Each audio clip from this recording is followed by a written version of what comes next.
हाय अस्सलाम वालेकुम, I am professor रियाज अहमद। आपके साथ एक अनदर वीडियो के साथ मैं हाज़िर हुआ हूँ और यहाँ पर मैंने वाइट बोर्ड के ऊपर कंफ्यूजिंग वर्ड्स लिखे हुए हैं। अमूमन इंग्लिश लैंग्वेज के हवाले से जो वर्ड्स होते हैं वो कंफ्यूजिंग वर्ड्स हमारे सामने आते हैं और जिसकी वजह से हमसे गलती भी होती है रिटन में भी और स्पोकन में भी, जो कि काफ़ी बैड इंप्रेशन जिसका पड़ता है, अच्छा नहीं लगता।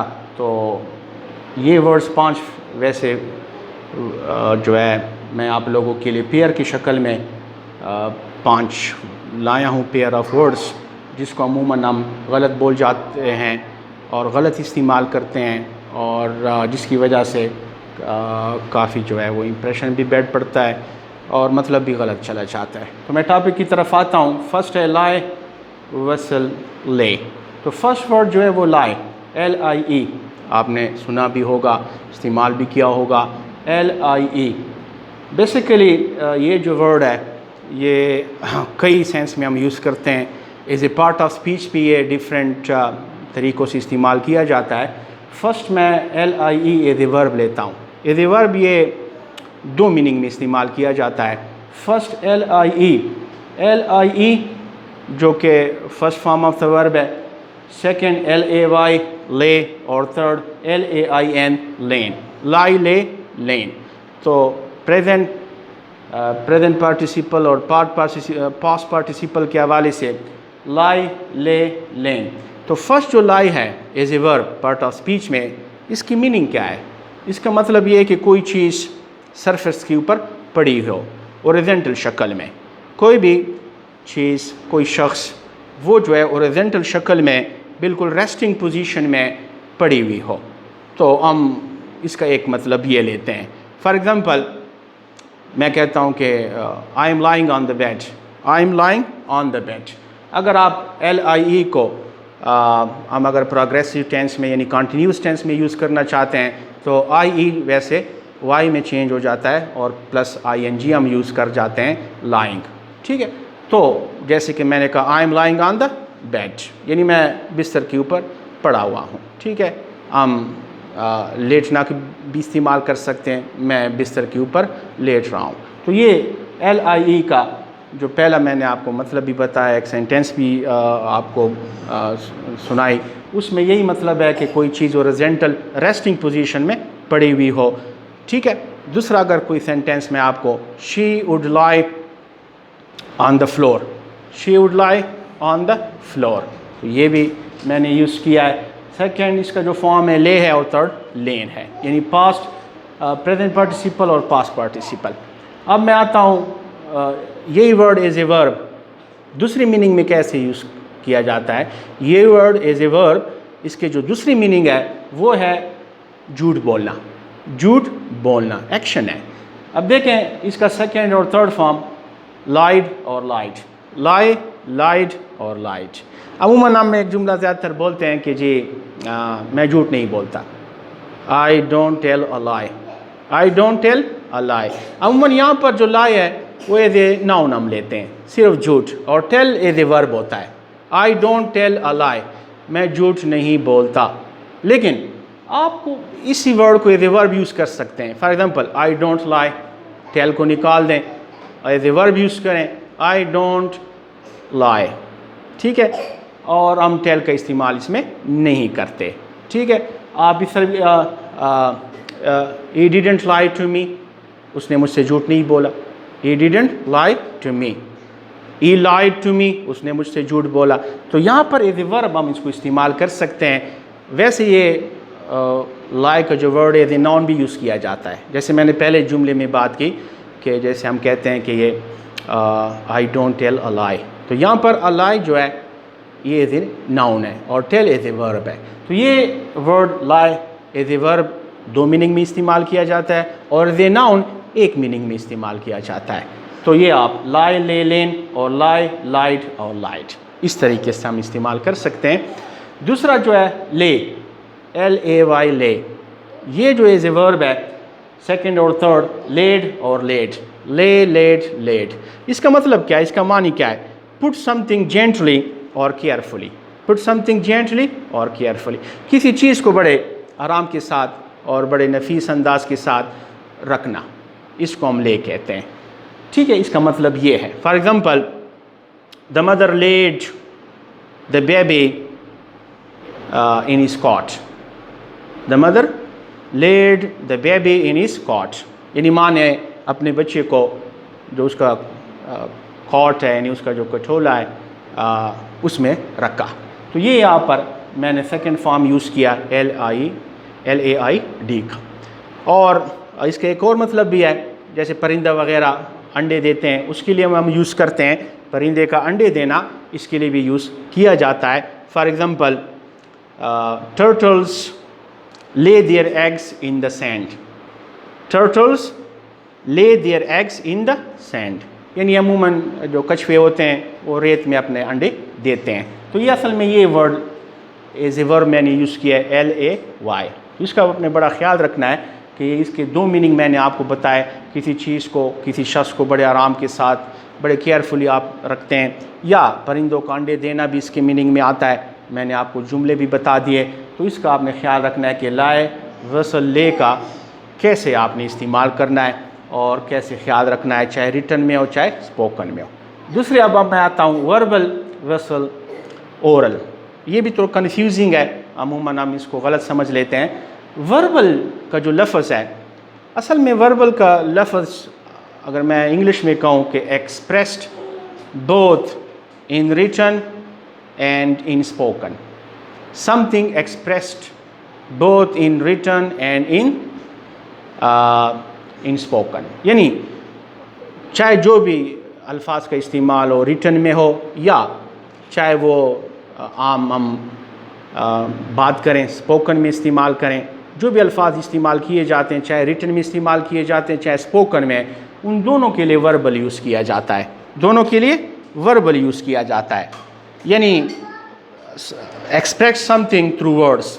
लेकिन वर्ड्स से मुराद यहाँ पर written words plus spoken words. तो हम वैसे वर्बल को दोनों के लिए इस्तेमाल कर सकते हैं, चाहे रिटन वर्ड्स हों चाहे स्पोकन वर्ड्स हों, दोनों के लिए वर्बल इस्तेमाल किया जाता है। ठीक है। अब जो दूसरा वर्ड है ओरल, ये स्पेशली इसका हमने ख्याल रखना है कि ये उन वर्ड्स के लिए यूज़ किया जाता है जो कि सिर्फ ज़बान से अदा किए जाते हैं, ज़बान से अदा किए जाते हैं। अमूमन हम कहते हैं रिलेटिंग टू मौत, रिलेटिंग टू मौत, ये जो ज़बान से इस्तेमाल हम अल्फाज इस्तेमाल करते हैं उनके लिए इस्तेमाल किया जाता है, न कि रिटन के लिए। तो आपने ख्याल रखना है कि अगर रिटन का अपोजिट है तो रिटन का अपोजिट असल ओरल होता है, रिटन का अपोजिट ओरल होता है, यानी हम जो ज़बान से अल्फाज अदा करते हैं वो इसके लिए हम ओरल इस्तेमाल करते हैं। जैसे हम कहते हैं कि ओरल वाइवा, ठीक है, ओरल टेस्ट, यानी आपसे ज़बानी टेस्ट लिया जाएगा। ठीक है, तो इसका हमने ख्याल रखना है कि verbal both used for the words as written and as spoken, लेकिन ओरल सिर्फ ज़बानी अल्फाज के लिए इस्तेमाल किया जाता है, और रिटन का जो अपोजिट है मुतज़ाद वो भी ओरल है न कि वर्बल है। अब मैं तीसरे नंबर पर जो मैंने अल्फाज लिखे हुए हैं इनमें भी अमूमन कन्फ्यूजन हो जाती है। लैंड वेसल बारो, लैंड वेसल बारो, ये दोनों वर्ब है, लैंड, लैंड और लैंड। अब ये जो लैंड है इसका क्या मतलब है? लैंड यानी to give something to another person, to give something to another person expecting to get it back, यानी आप किसी को कोई चीज़ देते हैं, आप ये उम्मीद भी करते हैं कि वो चीज़ दोबारा मुझे मिल जाएगी। Please you will lend me the pen, please you will lend me the pen, यानी आप किसी से कोई चीज़ उधार के तौर पर मांगते हैं। अगर मैं उर्दू में कहूँ उधार के तौर पर मांगते हैं कि ये बराए मेहरबानी ये चीज़ मुझे थोड़ी देर के लिए दे दीजिए, और आप उसको देते भी हैं ये एक्सपेक्ट करते हुए कि वापस भी मुझे मिलेगी। ठीक है, तो जैसे मैंने कहा कि please you will lend me your pen, कि आप मुझे बराए मेहरबानी अपना पेन देंगे, यानी थोड़ी देर के लिए। ठीक है। दूसरा जो लफ्ज़ है बारो, बारोड और बारोड, असल में हम उसको वहाँ पे यूज़ करते हैं कि जहाँ पर हम कहते हैं कि जी to take something from another person, जब हम अपना दूसरे शख्स से कोई चीज़ लेते हैं जो हमने दी होती है, हम दोबारा उससे लेते हैं, तो हम जो है उसके लिए यूज़ करते हैं। ठीक है, to take something from another person, तो यहाँ पर बारो हम यूज़ करते हैं। मैं थोड़ा मज़ीद अगर आपके लिए क्लियर कर दूँ तो लैंड हम वहाँ पे यूज़ करते हैं to give something to another person expecting to get it back. Borrow में ये होता है कि to take something from another person, ठीक है, वहाँ पर तो हम किसी से कोई जो है कोई चीज़ किसी को देते हैं, यानी पहले लैंड में हम किसी की कोई चीज़ देते हैं, कोई चीज़ हमसे मांगी जाती है टेम्पररी बतौर कर्ज और हम उनको देते हैं, ठीक है, और एक्सपेक्ट भी करते हैं कि वापस मिल भी जाएगी। लेकिन बारो में हम कोई चीज़ क्या करते हैं, किसी से लेते हैं, कोई चीज़ किसी से लेते हैं, और ये फ़र्क है। अब मैंने जो एक जुमला लैंड का बोला वो ये है, please you will lend me your pen, और दूसरा जो जुमला है वो बारो का कि कैन आई बारो अ पेन, कैन आई बारो अ पेन, तो ये फ़र्क है।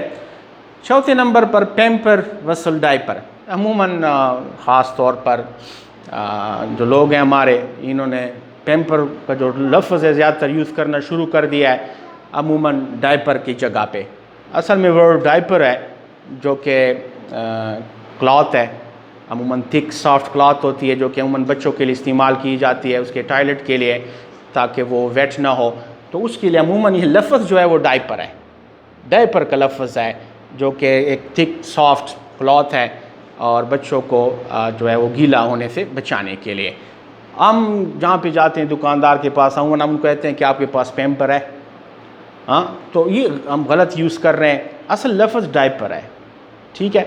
और डायपर का लफ्ज़ भी जो है जो यूज़ किया जाता है, अमेरिकन इसको डायपर बोलते हैं और ब्रिटिश में इसको नेपी बोलते हैं, ब्रिटिश वाले इसको नेपी बोलते हैं। हमने बस सारा ही पैम्पर यूज़ करना शुरू कर दिया। असल में पैम्पर तो कंपनी का नाम है, कंपनी का नाम है और वो डायपर्स बनाती हैं, ठीक है। असल जो पैम्पर भी वर्ड है, अगर मैं इस वर्ड की मीनिंग आपको बताऊं तो वो ये है कि to treat with great care और काइंडनेस, किसी चीज़ को या किसी शख्स को बड़े अच्छे तरीके के साथ, बड़े शफ़क़त के साथ, मोहब्बत के साथ उसके साथ पेश आना या उसको रखना, इसका मतलब पैम्पर होता है बच्चे, ठीक है। हमने जो है ये असल कंपनी का नाम है और हमने सारा ही डायपर बोलना पैम्पर बोलना शुरू कर दिया है, हालांकि ये डायपर होते हैं। और हम अगर किसी दुकानदार के पास जाते हैं तो हम उनको कहें कि मुझे ये डायपर चाहिए, वो किसी कंपनी की भी हो सकते हैं, हम इनको ना कहें कि मुझे पैम्पर चाहिए।